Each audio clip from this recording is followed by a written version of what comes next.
Hello there, and welcome back to War Thunder. So today I have a little bit of a wellness video for you because I am playing in a very relaxed style. And the plane that you see is a new Italian prop plane at battle rating 2.3 rank 1. It's the Re.2002 early, and this is what I would say the sixth of its name, simply because we have this Re.2000 line from rank 1 to rank 2. And we begin with the Re.2001 Series 1 at battle rating 2.0, the Re.2000 GA at 2.0, then this plane at battle rating 2.3, the Re.2002 early. Then we go back to the nomenclature at rank 2 with the Re.2001 Series 1, the Re.2001 CB, and also the Re.2001 CN, then with the highest battle rating of 2.7 due to German 20mm. And I loved them all. They were always nice to play, they were always nice to spade, good experience, fun little planes, and I absolutely love them. So this is actually the very first battle that I play in this plane, and I wanted to share it with you because this is a game in this plane where, well, it's the first one where this plane is completely stuck. So I have none of the engine upgrades, I have none of the survivability upgrades, I don't have any sort of the weapon upgrades or, well, bomb upgrades if you will. And so I intended to spade this by myself.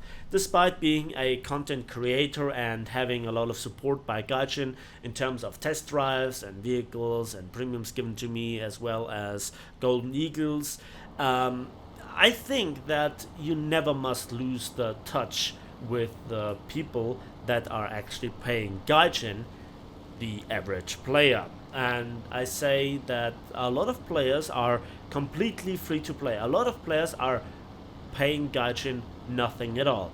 No premium accounts, no premium vehicles, you name it.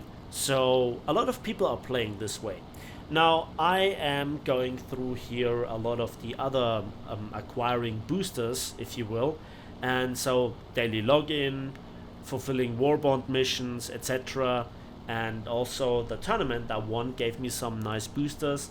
And so one of the boosters that I just got was a 200 RP booster, which I activated for this plane, which is completely stuck. All the more interesting will be the result screen. Currently you see me doing nothing for the first few minutes, or actually you see me preparing for the engagement. So we are playing on the Operation Husky map, a map that I absolutely despise. I think this is one of the lamest asset flip designed maps that there is in War Thunder. It is absolutely punishing for bombers because there are no bombing points. And yes, in theory, you could go for the tanks, you could go for the pillboxes here, you could go for the ships from the Axis side. But frankly, this is boring. The most easy targets are in the middle of the map, which is watched with hawk eyes by some fighters that just go immediately after the ground attackers with some nice boom and zoom attacks. And the ships, well, they are shooting back, they are really not worth the effort of going for them. And again, then the allied fighters are watching out for their ground targets or their sea targets as well. So not the most friendly environment for ground attackers. But we are in a fighter, so despite being in a fighter and not being truly affected by the ground units, I still think that the map is absolutely dreadful, even for a fighter. Every map has some dynamic that is initially coordinated by the ground attackers, by the bombers, etc., the layout, etc., and that is not really given here. I did climb. I pumped a lot of energy into my plane, and you see I am stuck performing, so I had here this jump on this hurricane, and I decided after the initial boom and zoom attack that was not the most successful that I zoom away. I gathered a lot of speed in the initial dive, and I invested to zoom back to altitude to hopefully surprise here this Spitfire that seems to be unaware. The cloud cover is really annoying, which makes the footage itself look boring. Sorry about this, but that's kind of the average match in War Thunder these days. Either you're blinded by sunset or sun rays, or you're just in cloudy fog. no more matches here anyway. Despite the the bullets and also the practice rounds, I got a critical hit on the Spitfire, no idea which one though, and I continue to fire on him. He bails out, but I got the kill on him, which is nice, and I'm already really happy about this because, as I said, 200% RP booster, premium account, completely stopped playing, and in the first battle I got a kill and I didn't get shot down. And again, you can see how nicely actually this plane handles when completely stock. I only can imagine what a beauty this will be to fly fully upgraded. And again, the question is how long I have to wait for this. Now, the other question is, while I engage here this second Spitfire in a corkscrew maneuver attack-ish thing attack, I just asked myself, why am I doing this to myself? Why I am doing myself the stress of high tier gameplay, of high tier stock grind, etc., which is absolutely tragic and unfun. I want more of those World War II birds. I want more of this. And again, multiple hits in there into the Spitfire, but again, the stock belts. Maybe I would have done more damage or even a critical hit, and you can see how I'm sinking low to the ground, which is one of those syndromes of low speed or, well, stock planes. And I just cannot get on the tail of the Spitfire Mark II, and oh, it's just so close. Come on, just a touch more. I'm so slow, I'm almost stalling. Now we get the critical hit in. Come on, go down, go down. Yes, second kill. Nearly 500 RP for that kill as well, at least in the direct first combat message. We'll see how this works out later on in the result screens.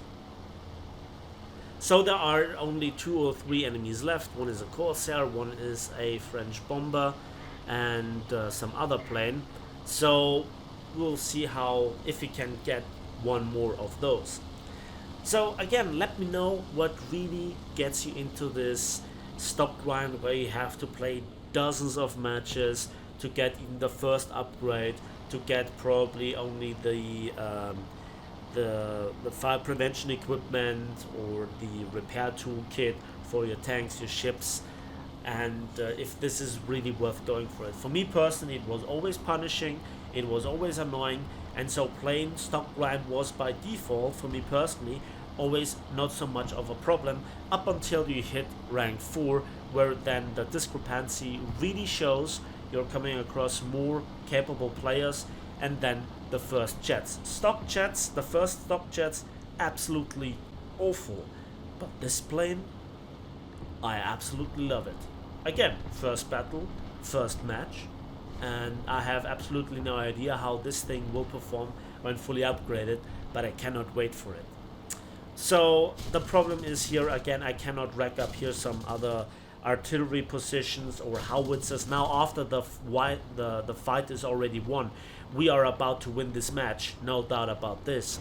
And so I would love to rack up some more RP by going after some soft ground targets. At this stage of the battle, that's absolutely fine, especially when stock grinding with a big booster.